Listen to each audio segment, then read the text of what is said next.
Hello everyone, class শেষ করলাম। Class শেষ করে এখন বাসার দিকে যাচ্ছি। ভাবলাম আপনাদের সাথে একটু কথা বলি। এই যে পিছনে আমার ইউনিভার্সিটি, এটা একটা বিল্ডিং, তারপরে ওইখানে আরেকটা বিল্ডিং আছে, এটা দেখা যাচ্ছে না। প্রচুর শীত। আমি আমার কানটুপিটা হারাই ফেলছি ইউনিভার্সিটিতে গিয়া। কথা বলবো খুব ইম্পর্টেন্ট একটা বিষয় নিয়ে, যে বিদেশে আসার পরে যে বাস্তবতাগুলো আমরা স্টুডেন্টরা ফেস করি। দেশ থেকে আসার আগে অনেক অ্যাপ্লাই প্রসেস করে আসেন, অনেক কষ্ট করেন, মনে করেন যে আসার পরেই সব কিছু শেষ, আর কষ্ট নাই। মূলত আপনি দেশ থেকে যে কষ্ট করে আপনি অ্যাপ্লাই করে ভিসা পেয়ে যে বিদেশে আসলেন, এটা কিছুই না। আসলে আপনি এখানে আসার পরে হচ্ছে আপনার আসল কষ্ট শুরু। তাতে অনেকেই অনেক প্রশ্ন করে থাকে। তো এর মধ্যে কিছু প্রশ্ন থাকে যে ভাইয়া এই ইউনিভার্সিটিতে টিউশন ফি কীরকম, এখানে ফেব্রুয়ারি ইনটেক আছে কিনা বা সেপ্টেম্বর ইনটেক আছে কিনা। নেদারল্যান্ডসে বা বিশেষ করে আপনার বিদেশে যে ইউনিভার্সিটিগুলো প্রতি বছরে হচ্ছে ওদের কারিকুলাম চেঞ্জ করে, ওদের হচ্ছে আপনার নিয়ম চেঞ্জ করে। তো আপনার যেটা সবচেয়ে ভালো হয়, আপনাদের রিসার্চ করার মেন্টালিটি থাকা। যেমন কোন ইউনিভার্সিটিতে আপনি অ্যাপ্লাই করতে যাচ্ছেন, ইউনিভার্সিটি ডিসাইড করার পর ওই ইউনিভার্সিটির অফিসিয়াল ওয়েবসাইটে গিয়ে আপনি রিসার্চ করার মেন্টালিটি রাখা লাগবে। সবসময় আপনি ইউনিভার্সিটির আপ টু ডেট যত ইনফরমেশন আছে ওয়েবসাইটে থাকবে। আপনি কাউকে জিজ্ঞেস করার থেকে আমাকে জিজ্ঞেস করেন বা আপনি অন্য কোনো বড় ভাইকে জিজ্ঞেস করেন। আমরা হয়তোবা যেটা জানি, হয়তোবা আমি জানি, আমি একটা ইনফরমেশন গত বছর ইনফরমেশন জানি, কিন্তু আমি আজকে এই বছর হয়তোবা এই ইনফরমেশনটা চেঞ্জ করছি। তো এটা সবচেয়ে ভালো হয় যদি আপনারা নিজেরা এই ইনফরমেশনটাকে চেক করেন। কারণ অনেক সময় দেখা যায় যে আমাদের জন্য সব ইনফরমেশন আপ টু ডেট মনে রাখা অনেক সময় সম্ভব হয় না। তো এটা একটা কাজ করবেন, কারণ এখানে আসার পরে আমি যেটা ফেস করতেছি এখন, যে আমাদের পড়াশোনা সব কিছুই হচ্ছে online based, research based, practical based. যেমন আমাদের প্রেজেন্টেশন দিতে হয়, তো আমাদের অনেক ফাইন্ডিংস খুঁজে বের করতে হয়। তো দেশ থেকে যদি আপনারা শুরু থেকে যদি আপনারা এরকম আস্তে আস্তে প্র্যাকটিস করে আসেন, তাহলে দেখবেন যে এখানে পড়াশোনাটা আপনাদের কাছে ইজি লাগবে। আরেকটা বিষয় তাদের জন্য যারা হচ্ছে অলরেডি চলে আসছেন নেদারল্যান্ডসে বা অলরেডি বিদেশে চলে আসছেন, আপনারা দেখবেন যে বাড়ি থেকে আপনারা কিছু টাকা নিয়ে আসছেন, কিছু ইউরো আপনারা নিয়ে আসছেন। তো অনেক সময় আপনাদের কাজ পাইতে অনেক কষ্ট হবে, বাড়ি থেকে আরও টাকা নিয়ে আসতে হইতে পারে। যদি আপনার ভাগ্য ভালো থাকে আপনার জলদি কাজ পেয়ে যাবেন, কিন্তু এই সিচুয়েশনে আপনার হতাশ হওয়া যাবে না, যেটা আমি বলবো আর কি। কারণ এমন না যে আপনি আইসা কাজ পাইতেছেন না, এটাই আপনার ভবিষ্যৎ লাইফ, আর কখনো কাজ পাবেন না। আপনি আসার পরে দেখবেন যে সব কিছু হওয়ার পরে আপনি বিভিন্ন জায়গায় খোঁজাখুঁজি করা লাগবে, একটু হার্ড ওয়ার্ক করা লাগবে শুরুতে বেশি। দেখা যাবে যে আপনার বাসা পাইতেছেন না। নেদারল্যান্ডসে বিশেষ করে সবচেয়ে বেশি সমস্যা হয় বাসা নিয়ে, কারণ বাসা পাওয়া যায় না। আর বাসার ক্রাইসিস শুধু ইন্টারন্যাশনাল স্টুডেন্ট যে তাদের জন্যই না, ডাচ স্টুডেন্টরাও হচ্ছে বাসা নিয়ে অনেক সমস্যায় পড়ে।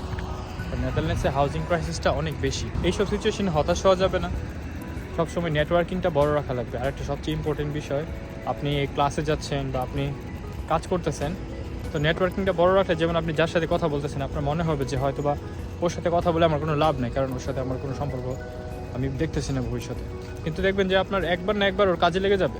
তো নেটওয়ার্কটা যত বড় রাখবেন আপনার জন্য তত ভালো। দেখবেন হঠাৎ করে আপনি একটা কোথাও গিয়ে বিপদে পড়লেন, যে আপনার ওনাকে দরকার পড়তেছে। এখানে টাইম ম্যানেজমেন্ট অনেক বড় একটা বিষয়। মানে আপনার 1 মিনিটের জন্য অনেক কিছু ম্যাটার করে।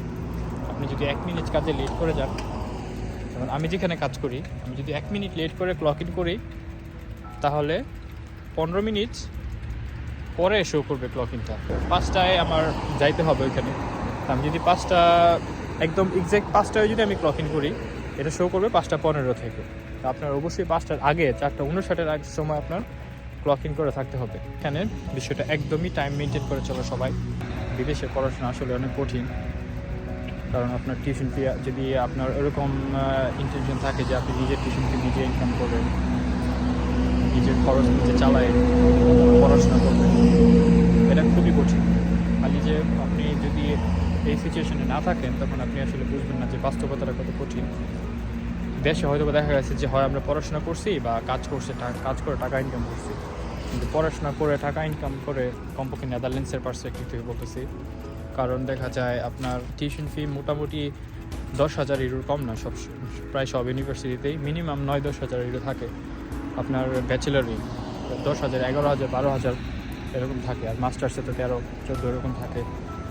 তো এটা একটা হিউজ অ্যামাউন্ট, বাংলাদেশের তুলনায় 14-15 লাখ টাকা প্রতি বছর। অনেক স্টুডেন্ট আইসা আপনার কাজই ম্যানেজ করতে পারে না, বাড়ির থেকে টাকা নিয়ে এসে চলতে হয় অনেক দিন। তো কাজ ম্যানেজ করতে অনেক সময় লেগে যায়। তো প্রথম আসে আপনার একটু কষ্ট হবে কাজ খুঁজতে, কাজ পাইতে। তো একবার হচ্ছে এক জায়গায় সেটেল হয়ে গেলে বা আপনার পরিচিত আশেপাশে হয়ে গেলে দেখবেন যে আপনি কাজ মোটামুটি করতে পারতেছেন। কারণ যারা 1 বছর 2 বছর হয়েছে আসছে সবাই মোটামুটি ভালোই আছে এখানে, এমন না যে কাজ পাচ্ছে না, দেশে চলে যেতে হবে এরকম অবস্থা। অনেক সময় দেখবেন যে আপনার ফ্রাস্ট্রেশন কাজ করতেছে, কারণ এই কাজ শেষ করে কাজের টেনশন মাথা থেকে বের করতে না করতে আপনার পরের দিন সকালে ক্লাসে যেতে হবে, পড়াশোনা করতে হবে। তো ক্লাসে গিয়ে আপনার ওই ক্লাসের প্রেজেন্টেশন থাকে, ক্লাসের আপনার রিপোর্ট থাকে, সব কিছু আপনার মেনটেন করতে হয়, ক্লাসগুলোতে অ্যাটেন্ড করতে হয়। তো আমার পার্সোনাল যে বিষয়টা সেটা হচ্ছে আমরা গ্রুপ ওয়াইজ পড়াশোনা করি, সবার সাথে হচ্ছে ভালো সম্পর্ক রাখতে হয়, আপনার নেটওয়ার্কিং রাখতে হয়। আপনি দেখবেন যে ওরা অনেক মজা করতেছে, ওরা আপনার ক্লাস শেষে কোথাও ঘুরতে যাইতেছে, কিন্তু আপনার ওই সময়টা আপনি আপনার কাজে ব্যয় করতেছেন। তো দেখলে খুব খারাপ লাগবে যে কেন ওরা ঘুরতেছে, আমি কেন কাজ করতেছি। কিন্তু আসলে এটাই বাস্তবতা। ইউরোপের বাস্তবতাটা অনেক কঠিন যারা পড়াশোনা করতে আসেন, কিন্তু এটা মেনে নিতে হবে, আপনার কাজ করতে হবেই। কারণ কাজ না করলে আপনি আলটিমেটলি চলতে পারবেন না। এখানে লিভিং এক্সপেন্স অনেক বেশি, বিশেষ করে নেদারল্যান্ডসে আপনার 900-1000 ইউরো খরচ হচ্ছে প্রতি মাসে মিনিমাম। সব মিলায় আপনার হেলথ ইন্স্যুরেন্স থাকে, আপনার বাসা ভাড়া থাকে, তারপরে যদি বাসা ভাড়ার সাথে গ্যাস বিল, পানির বিল এগুলো দিতে হয় তাহলে তো আরও এক্সট্রা। তো আমারটা হচ্ছে স্টুডেন্ট হাউস, আমার বাসা ভাড়ার সাথে অন্য কিছু দিতে হয় না, সব কিছু একসাথে। আসলে আস্তে আস্তে শিখে যাবেন সব কিছুই। তো সবার জন্য আসলে বেস্ট অফ লাক। আর আমি মাত্র ক্লাস শেষ করে আসলাম, আজকে বিকালে কোনো কাজ নাই, আজকে বাসায় যাবো, একটু পড়াশোনা করবো আর দেখি রান্না করা।